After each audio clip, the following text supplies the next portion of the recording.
10 toes down, we all gon' eat. All right, man. Y'all know what it is. What's good with it? What's going on, man? It's your boy PG the Hustler, man. Y'all know what it is. As y'all see, y'all go right here, Spotify, iTunes, wherever y'all want to go. Go and check Lane out. New single out. Album dropping around Halloween time. Uh, y'all know what it is, man. We finna get to the show though, man. Get to what y'all came here for. I'm just doing a little shameless plug shit. You know how I go. Anyway, man, let's crack it off, man.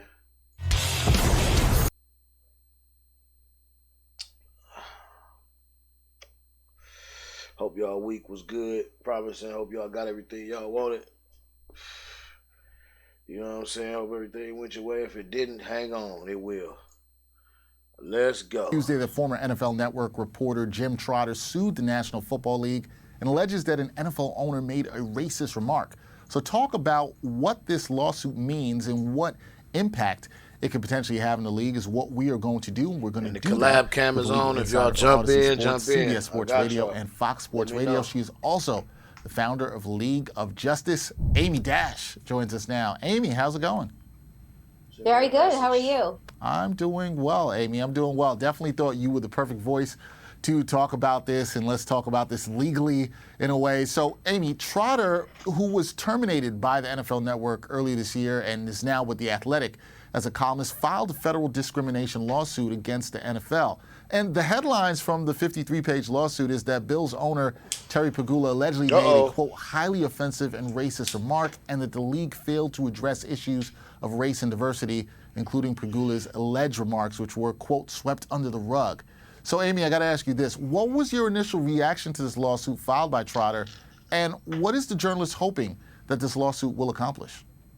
Well, actually, I spoke to Jim. I asked him that very question. Ultimately, I think his lawsuit speaks for itself. The complaint starts with a quote from his speech when he accepted a very prestigious journalism award at the Pro Football Hall of Fame. Way back when. And as a journalist myself, I do share his sentiment that the majority of journalists become journalists to make the world a better place and really to make a difference. And for Jim, from speaking to him at length after the Brian Flores suit was filed, he has made it clear that personally, it's been a very tiring journey for him. To start out with professional goals that all journalists do that are very much grounded on ideals. And then you face the harsh realities of the media industry or any industry as a Black man, or personally speaking as a woman, all things are not always equal. And so I think Jim's goal maybe started out more general, but from his experiences personally, it became more specific. And that is to make the path easier now for those who come after him in his field. And as he said to me yesterday, he just wants there to be real change and a real difference. So that there's equality and there's equal opportunity across the NFL. I want to know what I always find it ironic, Dexter, when media outlets seek out top journalists and then they ask them to stand down or fall in line when they see things that they perceive as unjust or not right. It's really counterintuitive because journalists, their very work is to blaze a trail. And so, like so many of us, Jim had a hard time making that change from within. So now he's trying to access legal remedies to accomplish it. Understood. And I think sometimes you have to make those steps. Like you said, if you can't do it from within, you have to look elsewhere and use legal process to be able to do that. So if we could, Amy, if we could address the alleged remarks in this lawsuit. Here we go. Come on, let's go. Trotter claims that in August 2020, he asked Cowboys owner Jerry Jones why there weren't more Black professionals in decision-making positions. And Jones allegedly responded by saying if Blacks feel some kind of way, they should buy their own team and hire who they want to hire. And then also Pegula allegedly said to an unnamed NFL media reporter, quote, if the Black players don't like it here, they should go back to Africa and see how bad it is. This was according to the lawsuit. Trotter said he found out about the remark during an NFL media Zoom meeting in September of 2020 and then pressed the NFL on Pegula's remark. So I have to ask this: if this goes to trial, that and both wasn't some of the owners are found weakest, guilty corniest shit of these alleged remarks, what kind of punishment could Pegula, Jones, and/or the league face?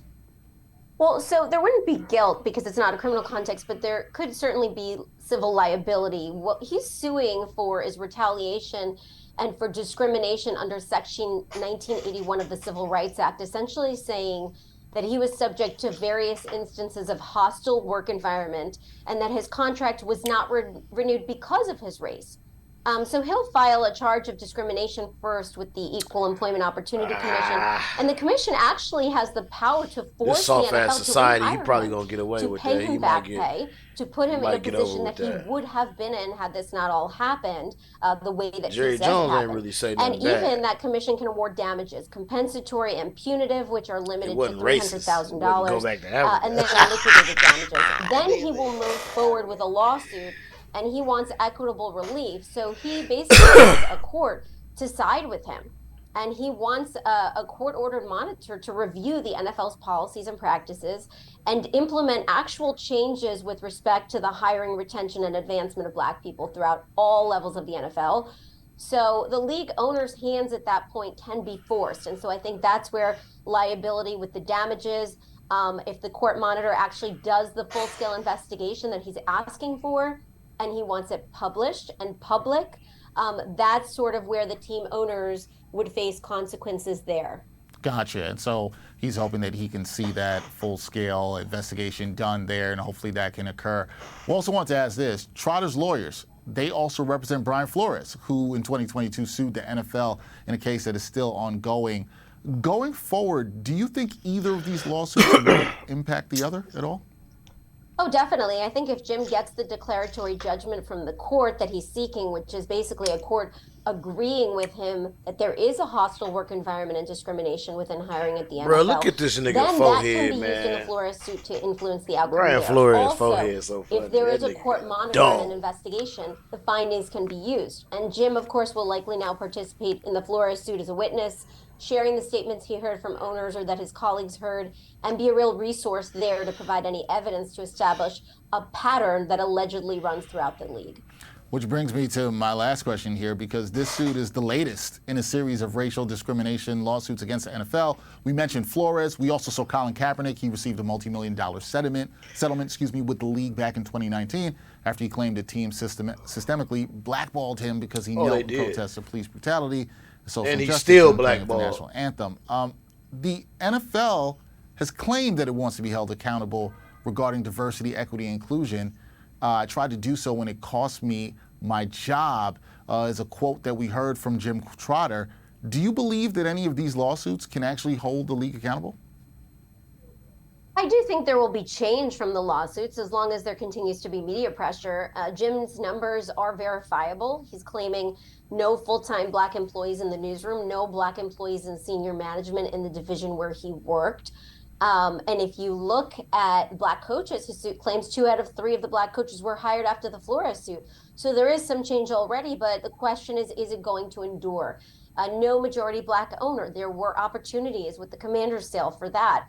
Out of 7 Black GMs, Jim claims 5 hired in the last 12 months. So the numbers don't lie. There's actually even a compelling org chart that he included in his suit that shows that his direct chain of command at NFL Media was 7 white men. And then, of course, the owners, majority white men and women. And his job, when he was actually brought in, was specifically to cover the human side of football, the personal stories, the quest for equal opportunities, the racial injustice, the social activism. So it's hard to do that work well when none of your supervisors share the same backgrounds as you or your subjects, which are really integral to having authentic coverage. Yeah, it is absolutely important. That's why diversity and inclusion are important in all areas of life, and definitely here. Amy, appreciate you and your insight here on this lawsuit filed by Jim Trotter against the NFL. Amy Dash, she is a legal insider for Odyssey Sports, CBS Sports Radio, and Fox Sports, also the founder of the League of Justice. Go check out her work. Amy, thank you so much for the time and the insight. Appreciate it. My pleasure. Great to see you.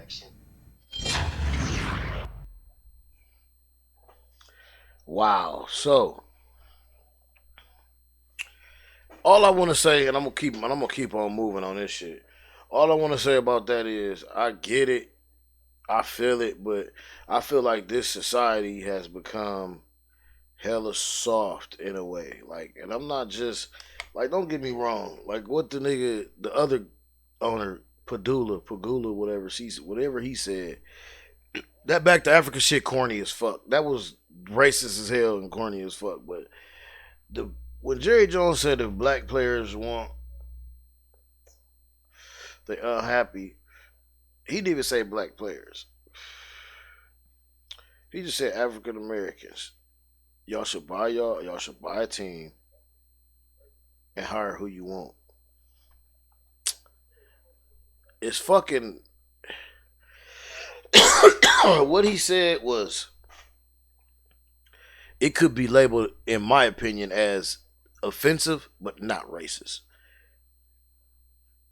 And the only reason why I say that is because Jerry Jones knows how to pick his words. I mean, in so many words, he might as well said, if poor people, or if the fans, because he didn't put no label on nothing. He just kind of said if black people want to buy it, just buy it and hire who they want, which is a fucking fact. If I don't like something, I'm gonna buy it and make it the way I want, or I'm gonna do what I want with it, or I'm gonna I don't know. I'm not siding with him either. I'm just saying they just throwing that shit in for extra, and they trying to throw the Brian Flores shit in too. Like, it's just gotten real soft, man. And I think they're biting the ankles of the NFL, man. I mean, I get it, but all of these lawsuits and stuff, man. I don't know when.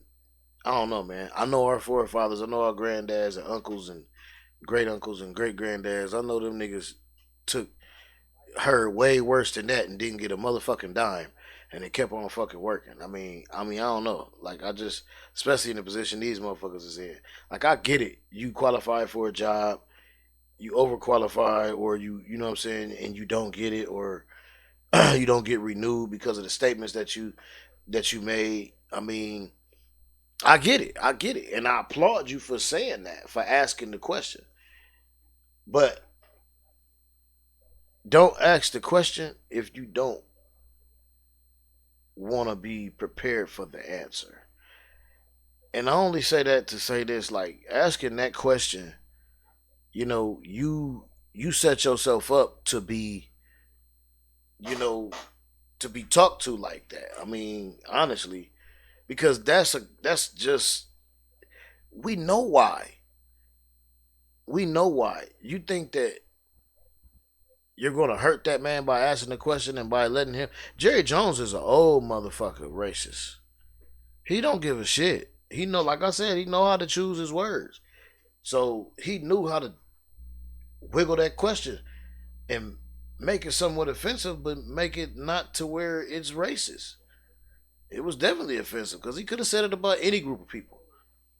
So, I mean, that's just the way I feel about that shit. I mean, I'm just talking my shit. You know what I'm saying? Like, I really could, could care less, man. I hear crazy shit every day at work. I'm faced with crazy shit every day in the world. Us as regular people face you watching. You face worse shit than that in your day-to-day life. You know what I'm saying? Did you get $1 for it? Nah. Okay. Well, buck the fuck up and go back to work, motherfucker. You know what I'm saying? Like, pull your motherfucking bootstraps up, man, and get to it. I mean, I don't know. That's just how I feel. Anyway, moving on. I don't even know what's on the list for the day, man. I'm just rolling with y'all. We just watching shit and talking shit, man. It's just my time to hang out with y'all motherfuckers. And it's never been a better time to launch your printing business than during Racoma. We know about that. Y'all just trying to make a motherfucking buck. We know about Racoma, ass. Sponsor. Found a black child while calling the black child George Floyd. Put it up for a mass. The story is going to boil your blood. A 14-year-old white child whose identity is John S. I'm withholding that last name because he's still a minor, even though the prosecutor decided to expose it. The 14-year-old faces charges in an alleged racially motivated murder attempt involving another youth. The suspect threatened the victim with a stone, called him the N-word, according to prosecutors. The incident occurred in Chatham, Massachusetts at Goose Pond. You're looking at it. on July 19th. The teenager was at the pond with two others, whom he reportedly told he could not swim. Reports say he was given a life jacket to support himself, and with this precaution, he got into the water, and the boys he had just met that day with those children. According to the DA, once in the water, the juvenile defendant proceeded to pull on the victim's life jacket and submerged him underwater 4 to 5 times, causing the victim breathing distress. The third juvenile laughed at the victim during the attempted drowning and referred to the victim as George Floyd, a press release said from the DA. The assault persisted as the 14-year-old swam beneath the black youth, attempting to seize his feet and submerge him again. They were trying to kill him.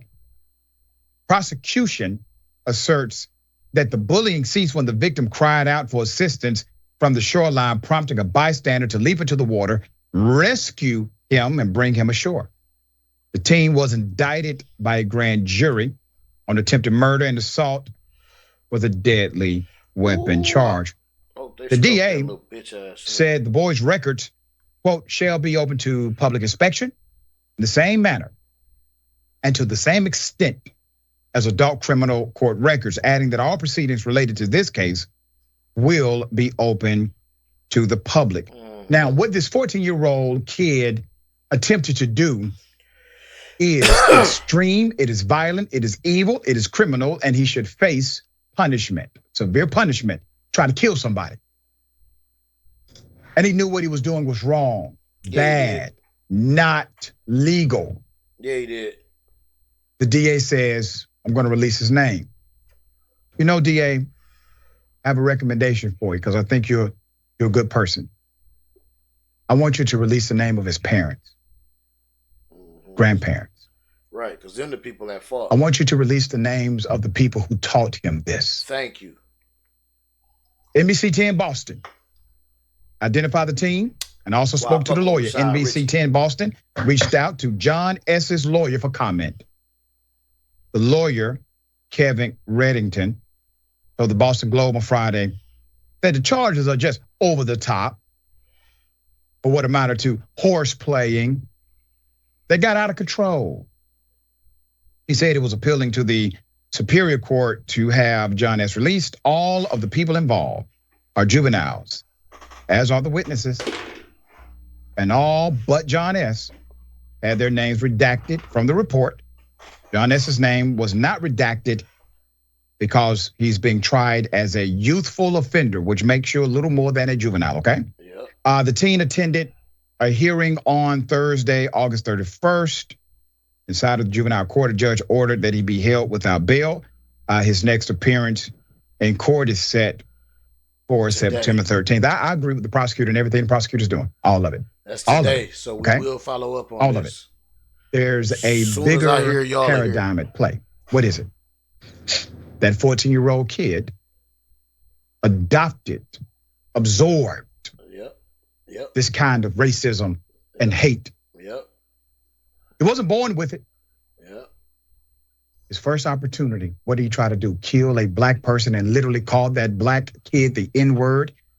George Floyd. What does the 14-year-old know about George Floyd? Whatever his parents taught him, whatever hate they spewed at that dinner table. Yep. Jasmine, thoughts? Yeah, it's exactly like what you said, Doc. Kids learn behaviors from their elders, from the adults in their lives, more so than from what they're exposed to on the internet or on social media or even on the news. This is so sad to see because, my bleeding heart, children really are the future, and I don't believe that they're born with hate in their hearts. But this feels a little different. Attempted murder, especially at such a young age, is a leap from teasing or bullying. I don't even have words for it. Yeah. We will bring you the update as the case moves forward, and the DA has promised full transparency.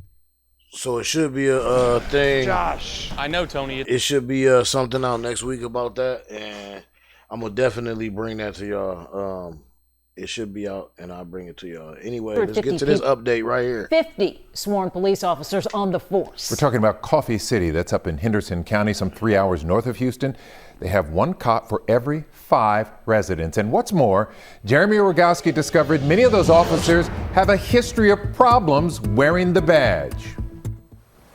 Y'all make sure y'all stay away from that. I think we did this already. Some 3 hours north of Houston, this dot on the map has quite a reputation among those who drive through. They're everywhere, literally everywhere. They run back and forth, back and forth. A lot of officers policing a very small number of people. Only 249 people, says the sign on the edge of town.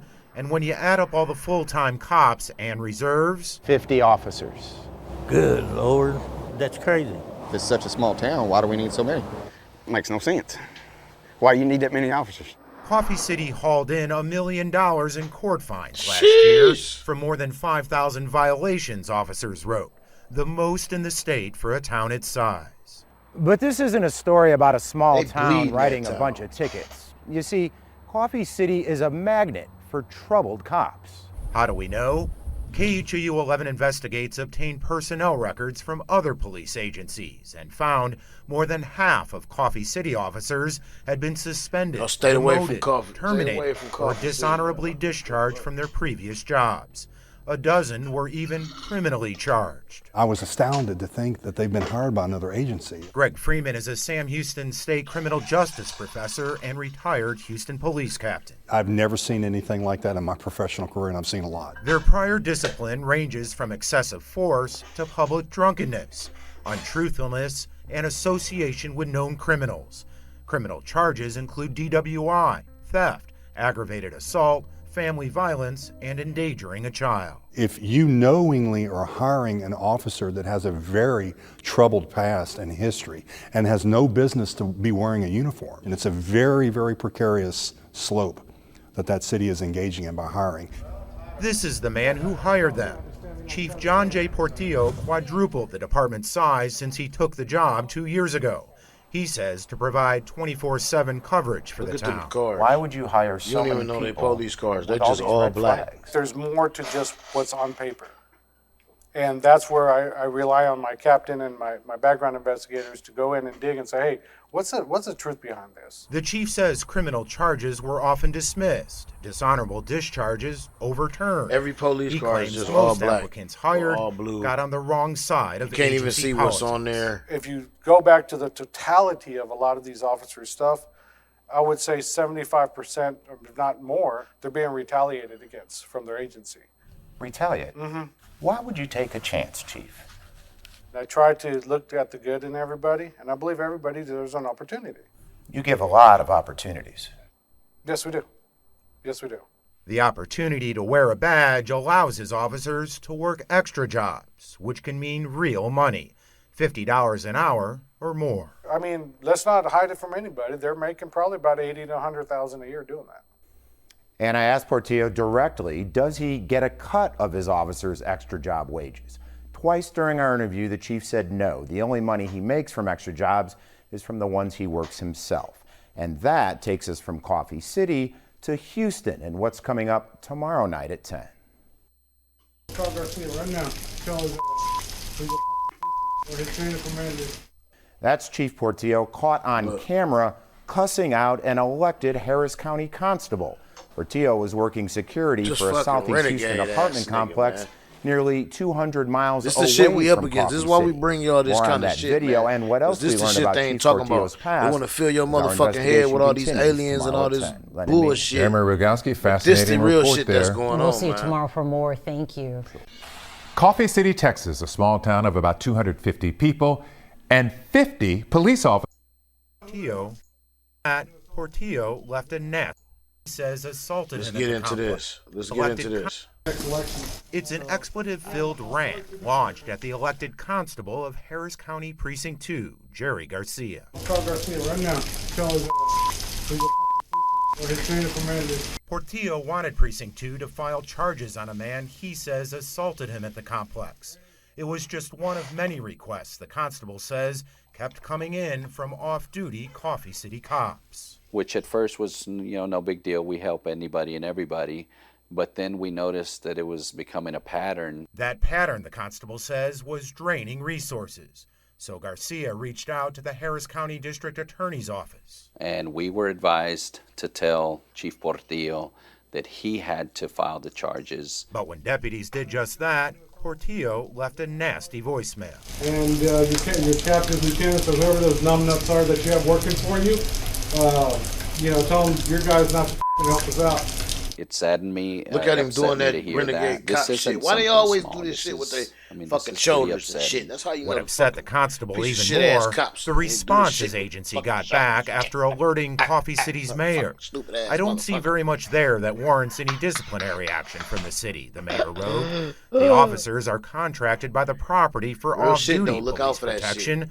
You may want to reach out to them with any complaints. Didn't think that it merited any disciplinary action against him? It's crazy. Greg Freeman is a Sam Houston State criminal justice professor and retired Houston police captain. Basically, you're enabling bad behavior now. And that's exactly what the mayor has done. So what does Chief Portillo have to say for himself? I was amped up. And I apologized to my city council, at city council. Did you apologize to Constable Garcia? No, I haven't had a chance. I haven't talked to him. The cussing incident happened 6 months ago. Is that the real John J. Portillo that people are seeing in the video?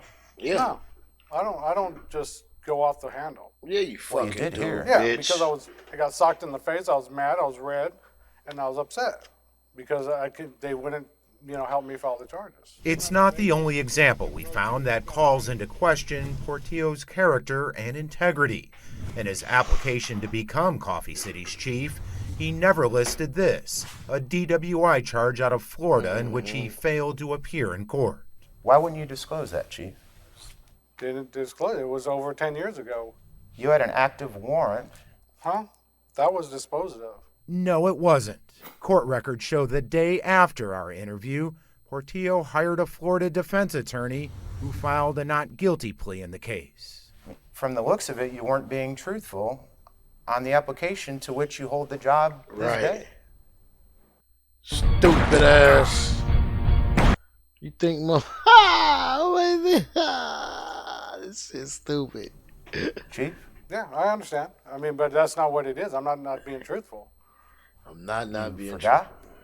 truthful. I put down everything that was in my mind and I filled out my application to the best of my knowledge. Well, that same job application states there are criminal consequences for lying on a government document. Len and Mia? Okay, so there's more to this investigation tomorrow night. Yeah, tomorrow we reveal how Let's some get Coffee to City tomorrow officers night, were man. working full-time. How the town of Coffee City, 3 hours. City, Texas.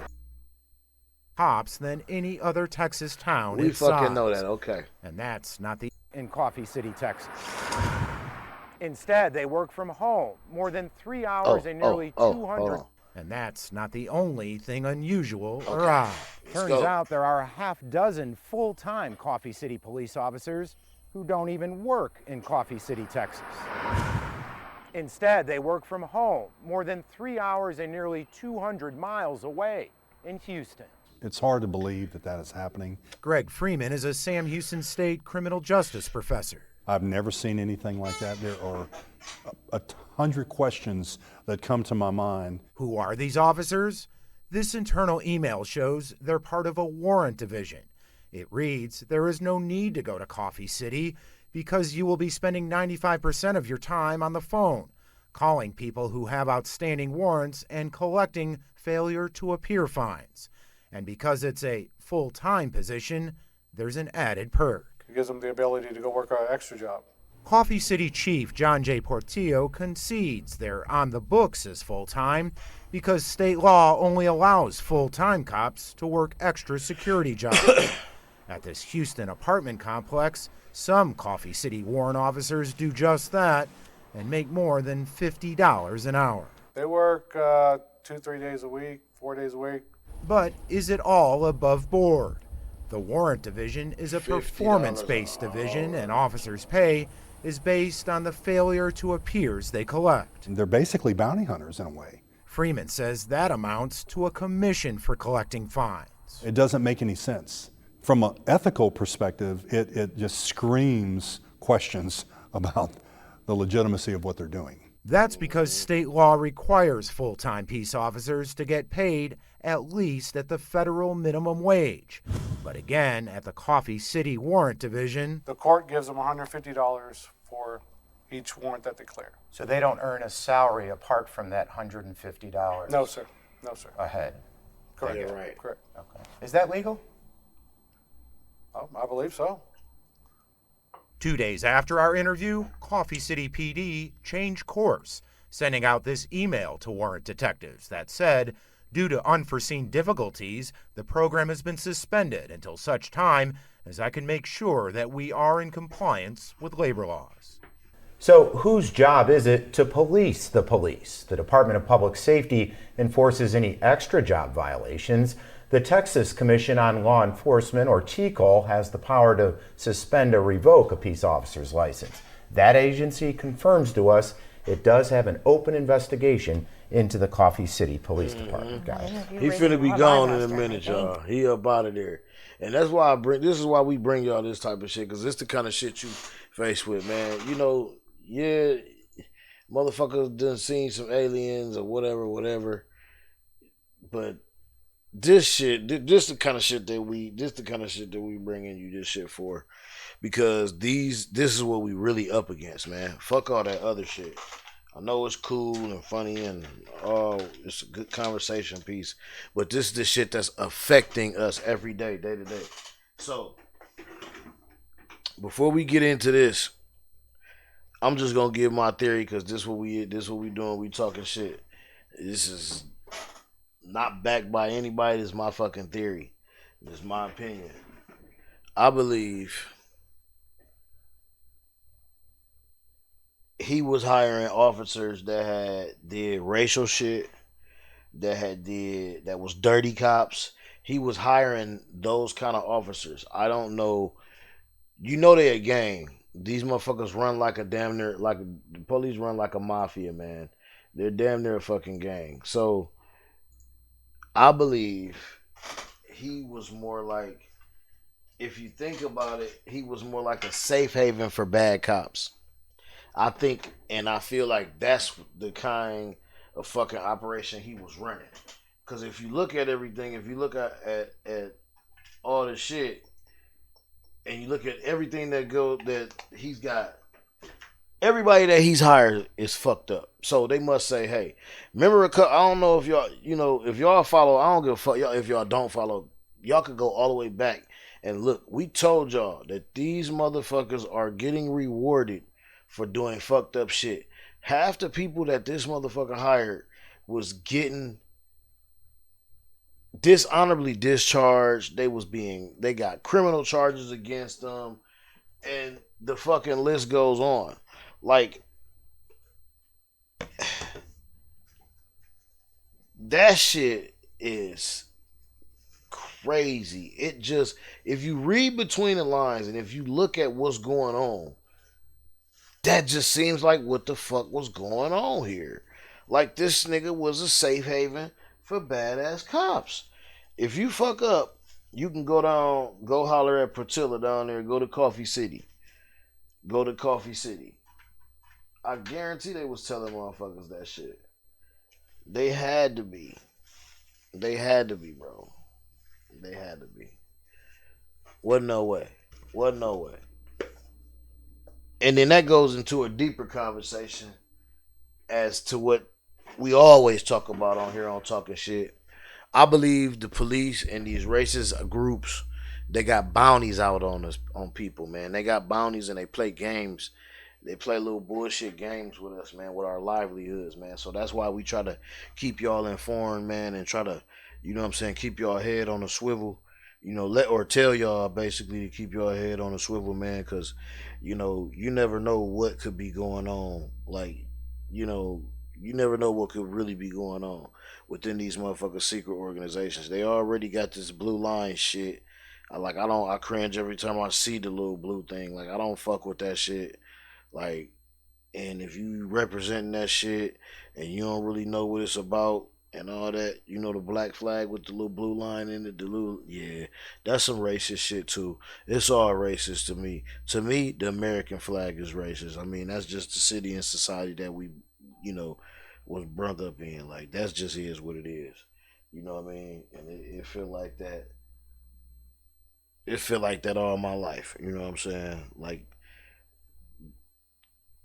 that flag always stood right next to the fucking cowboy up, the Southern flag, the Dixie flag, or whatever you want to call it. All that shit mean the same to me. It's all racist. You know what I mean? That's how they show things. They just, when the time changes, they just change the fucking flag, man.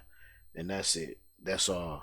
You know what I'm saying? So let's go to this motherfucker. Let's see what the fuck going on, because we're going to give you all of this one at once. Last week, we uncovered the town of 250 people has 50 officers on the force. Yeah, More than half of those officers have tainted past. Now, Jeremy Rogowski reports the Coffee City Council has suspended the chief of police. He out of there. Chief John J. Portillo is off the job for 30 days. The Coffee City Council voted to suspend him pending an independent investigation into what we found. KHEO 11 investigates revealed how Portillo routinely hired officers who had been suspended, demoted, terminated, or dishonorably discharged from their previous law enforcement jobs for a wide range of misconduct or even criminal charges. Call Garcia right now. Tell his or his chain of command. We also reported on a profanity-filled rant the chief launched at a Harris County constable while he was working an extra security job in Houston. And we uncovered how Portillo failed to list on his job application this active DWI case out of Florida in which he failed to appear in court. From the looks of it, you weren't being truthful on the application to which you hold the job this day. Look at it. Yeah, I understand. I mean, but that's not what it is. I'm not being truthful. Yeah, that shit was fun. I'm not being truthful. I put down everything that was in my mind when I filled out my application to the best of my knowledge. Our investigation also revealed how Coffee City warrant officers didn't even work in Coffee City. Listen how they talk, stayed man. That home shit in sounds scripted, Houston, too. spending their time on the phone, calling people with outstanding traffic warrants, and collecting failure to appear fines. After we questioned Portillo about the program, is that legal? Oh, I believe so. No, the chief suspended the warrant division. We got hold of Portillo on the phone. The chief declined to comment about the suspension. And that's not the only shakeup in the Coffee City ranks. Sergeant Cody Welch resigned from the department. We don't know why. Welch also declined to comment. Jeremy Rogowski, KHOU 11 Investigates. Because he done did some shit too. It's never been a better time to launch. He done did some shit too. I guarantee that motherfucker done did some shit.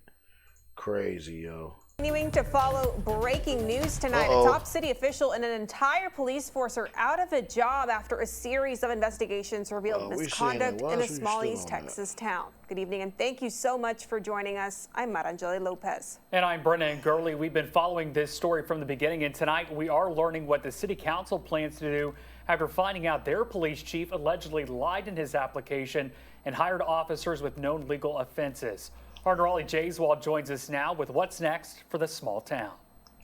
Following the city council meeting, the city has decided to fire Chief of Police Portillo and deactivate. You about to lose your job. We just felt it was in the best interest of us to deactivate the department until we are able to. You done fucked around and lost your job. I'm very satisfied with that.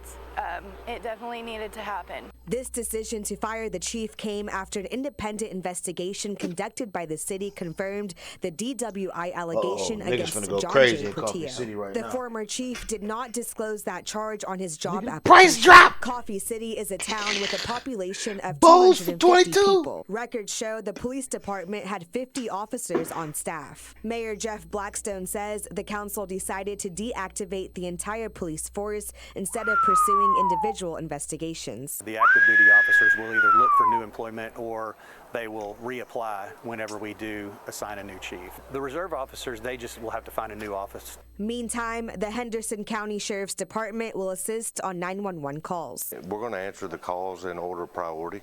The most severe is going to be the quickest. Coffee City resident Rosanna Billings says they're ready for a they loving it. They driving up and down the street kicking it. The Texas Proud officers that are going to do what they need to do. Music loud. Try to make the money for the city. We're not trying to make money off of speeding tickets. We're just trying to get people to be safe. They bled that city dry, man. And try to $1 keep million drugs out of our area. Mayor from Blackstone adds that 250 with the fucking decisions people. made today, there's no need to continue investigating the police department. The focus is now on rebuilding the reputation of small-town Coffee City. We're going to have a new police department that everybody in the community can trust and that is going to be working towards serving our community. In Coffee City, I'm Nirali Jaiswal with CBS 19.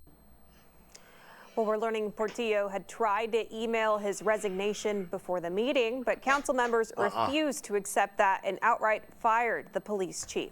There's no timeline on when a new chief will or when the police department will be reinstated. We'll continue to follow developments on this story as we Bitch ass nigga, you. Do you want to play the latest PC? I was trying to quit before they fired me. Now that was funny as hell. Them niggas, they didn't even open the nigga email and just telling me. My bad. That's funny as hell. Hey, hey, listen, Linda, Linda. Look, man. Any day that the police get served, they motherfucking just do. You know what I'm saying? They humble pie. You know what I'm saying? They karma cake. I fucking love it. You know what I'm saying? And that's just what happened there. John J. fucking Portillo got served his motherfucking karma cake, nigga. Bitch ass nigga. Go find a job somewhere else, man. You can't be no police nowhere else. Crooked ass nigga. So, he ain't the only one, y'all. I guarantee. To go back to what I'm saying, he is not the only city. It's in bigger cities too. He is not the only motherfucking whatever you call it. I call them fundraisers. That's cause that's what the fuck he did.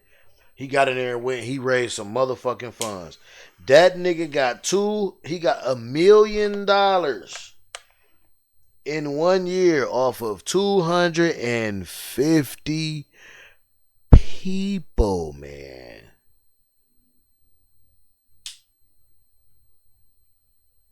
$250 people in that town. There's other little cities like that. If you live in one, get the fuck out. Or do something. Drive right. Be cool. Over 80, almost 90% of motherfucking shit that get you fucked up or caught up or put in the system happens in traffic or over traffic violations or in traffic, period. You know what I'm saying? Like, that shit is nuts, bro. I might be speaking a low percentage. Anyway, man, moving on. According to workers, they are allowed to say the N-word to black people.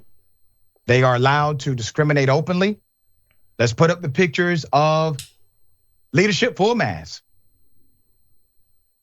Texas company TNT Crane and Rigging is being sued by the EEOC for racial discrimination. Oh boy. For their mistreatment of black employees, 4 of which are named in the suit. According to the suit, the employees had to endure managers and other employees using racially offensive language, including the N-word, hate symbols like nooses, and lightning bolt stickers, and retaliation for speaking out, all while on the job. There's more. The faces behind the company, respectively, you have Mr. Mark Irian, who is the CEO.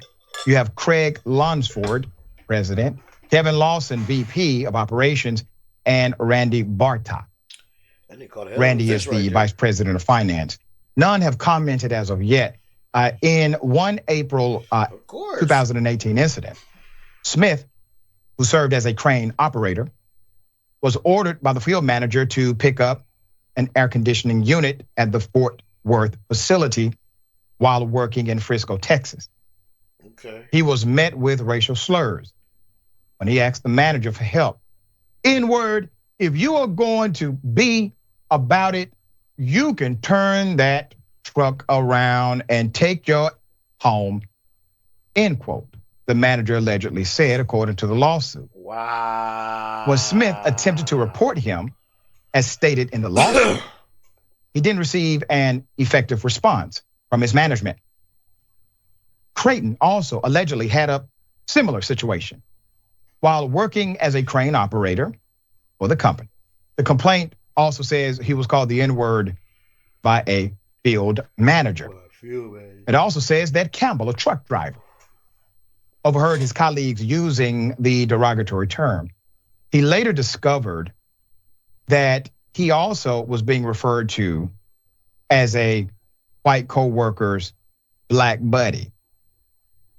When he tried to put in a report, management, he reportedly was told, said it would be handled. However, it was never addressed. Pratia started working as a rigger for the company in 2019. He claimed that in one interaction, a white colleague told him, quote, a lot of black people are effing lazy. Blank, you're different. You're not like other N-words. You work though. That's what I like about you. Wow. That person allegedly said. Let's put it up. Black employees weren't the only ones spurned by this toxic, hostile work environment. Now The complaint mentioned Nathan Cook, it's some racist a shit. white employee who was targeted Now this is a racist after job reporting shit, harassment motherfucker. and discrimination he witnessed in the work environment, according to the lawsuit. Cook alleged that he was physically assaulted and labeled a wigger and snitch by his peers. Following his complaints, his hours and pay were reduced. The alleged retaliation, along with other factors, led him to resign from his position. TNT knowingly permitted a work environment filled with racist comments and imagery. No employee should have to work in an environment openly hostile to their race, and no employee should suffer reprisal for objecting to discriminatory practices. That's coming from the government, the EEOC. The attorney, Brian Hawthorne, said this in a recent news release. The lawsuit requests compensatory and punitive damages for the black employees. For Cook, EEOC seeks similar relief, including back pay, front pay, and potential reinstatement. Now, fuck that. Do you know how difficult it is to get the EEOC to directly sue a company? The reason it's difficult for them to get involved in such a direct way, because usually they simply give you clearance to sue, and you can get a private attorney and then sue from there. For them to get directly involved, it has to be such a slam dunk case. No doubt there's more evidence against these guys. No doubt that this permeates from the top of management. Put up their pictures again. Now, they're going to claim they didn't know anything about this. I don't want to see them niggas. That will likely be their affirmative defense if they do not settle out of court. Well, I want to say this, gentlemen, in my opinion, either you all are racist as hell or dumb as hell. Because either A, you all protected the environment, which I believe holistically happened. You protected this racist environment. Yep. And when you claim, or if you claim that you knew nothing about it, you all have to be the most ineffective managers on the planet Earth. Routinely, these gentlemen filed document after document asking management, pay attention. There's a culture here. They didn't go to an attorney first. They came to you all. You are exactly where you should be, but not responding to the people who work hard for you. Sharing thoughts here. Yeah, I think this lawsuit, to use their words, allegedly, has to work different and not be the typical lazy EEOC lawsuit, Dr. Ritchie. I'd like to see sweeping change, no more government contracts. And I would take issue with the statement the EEOC put out just a little bit. Permitted should be removed, promoted is really what happened here. They didn't just sit by, they promoted it. Like you said, top down, no more government contracts. Is that gonna happen?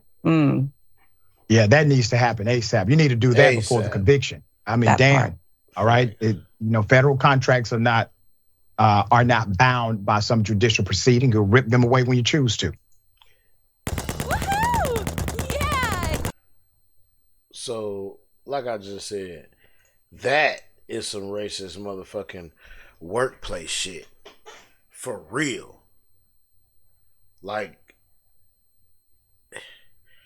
you're not like the other niggers. Like,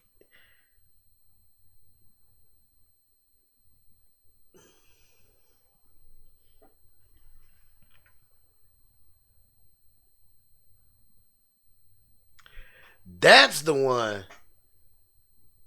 that you need to be for.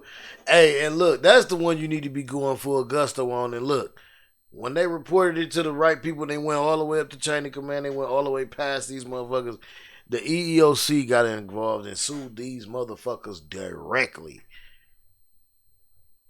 That's what need to be happening. Like, that's the kind of shit that need to go on. Not just some soft ass shit, man. Anyway, man. Like I said, y'all already know how the culture getting. Y'all already know how I feel about the culture, man. These motherfuckers soft, man, and shit. Just, it is what it is, man. Hey, let's go, man. Anyway, we're gonna end the night off with some sad ass, which I hate to be sad, end off on some sad shit, but just fucked up shit from the city, man. Like, this shit crazy, man. I'm telling y'all, man, it's getting crazy out here, man. Y'all be careful, man. Be cool. Keep that pole on y'all, man. On some real shit, man. For real. Because it's getting crazy here, man.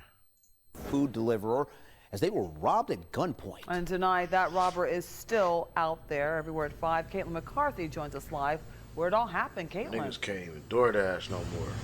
Tiffany, this man was delivering food on this street here in Akron. It happened around 11:30 last night. And the victim's father tells 911 what his son told him about the terrifying moment. Well, he was door dashing, and he was with another person, and I don't really know too much about it. They said they just put a gun to his stomach, and I guess he handed him over the keys. A 19-year-old working to make some extra money is robbed at gunpoint. It happened here on Idu Avenue near South Main in Akron. The victim's father tells 911 the suspect allegedly came out of nowhere and took off in his son's car. He said the guy had a mask on. Hannah Portis has lived on this street for several years, and she says crime is happening more often. This isn't the first time that something like this happened around me, and it's kind of sad that it's becoming a reality. Right now, the suspect is still out there, and neighbors like Portis worry the gun violence will take another innocent life. Somebody was robbed at gunpoint last night, like you guys said, and it's dang, what if that gun fired and hit somebody's kid or something? And the victim's phone was also taken but recovered shortly after. So now investigators are trying to track down his car and the suspect. So if you have any information, give Akron detectives a call. Reporting live in Akron, Caitlin McCarthy, 19 News. Listen, man.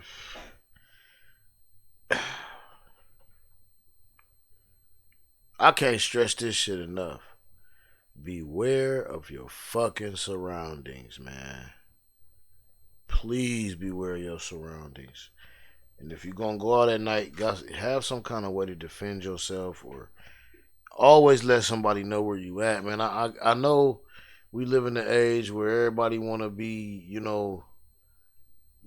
want to, be to themselves, and let me, it pays to let somebody know where you at, or let your family members know what you got going on, what you into, where you was at, because you just never know.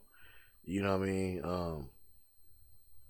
Honestly, first and foremost, protect yourself, man. If you can't fight, if you ain't got no kind of self-defense about yourself, get some. There's classes all over the place. Learn how to box, get a pole, get your gun license, you know what I'm saying, get registered. Matter of fact, we done turned into a you don't even gotta have a motherfucking paperwork state. So please, man. Please, I can't stress this shit enough. Get y'all some motherfucking heat, man. Get you something. Get you a pole, keep that shit with you. Cause these niggas is out here and they crazy, man. These niggas out here, they on the loose, they crazy. Hey, what's happening? What's happening? You know I got to, Loren, man. Hey, thank y'all for hanging out, man. You know, what I want to say, man, is like I always say, man, let's get more love in this thing, man. Tell your family, man, you love them. Tell somebody you love them. If it's a friend, y'all got somebody going through something, y'all got somebody that's down, even somebody that's strong that you might not, you know, that you think is strong. Ask them how they doing and let them know that, you know, you care. You know what I'm saying? Motherfuckers need that shit. We need to spread this positivity. It's a lot of negative shit going on, man. A lot of negative shit going on. And I mean, honestly, in the mind, in being coming from, coming from here, coming from a place of destitution, and just fucking evil. I ain't gonna hold you, man. It's just fucking evil out here, man. Being from these places, you have to learn how to adapt. Like I say, you always gotta, you know, be aware of your surroundings. And coming from a place like this, I can understand that this young man or young person, I don't know who it is, he might be going through something, man, and he might not got nobody to talk to. Like every time, like, you know, let's not, you know, let's not, you know, I ain't gonna hold you, man. Some motherfuckers is just demons. Some motherfuckers just evil.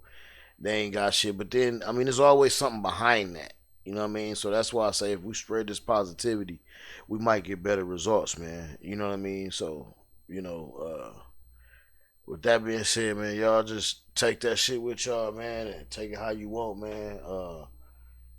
But hold on. I need to get to this point. I need to put this out there too. And I'm not saying this shit to be no fucking, for you to be no fucking pushover either. I'm just saying, man, you know, you gotta meet it with what you meet it with. If you need to handle your business, handle your business. But if not, man, catch it before it happens. Catch it before this person, who knows what this dude might be going through. He might don't have no money, can't get a job, can't get nobody to look out for him, ain't got no family. You don't know. We don't know. He might be mentally ill. You don't fucking know. He might just be pure fucking a piece of shit. We just don't know. You know what I'm saying?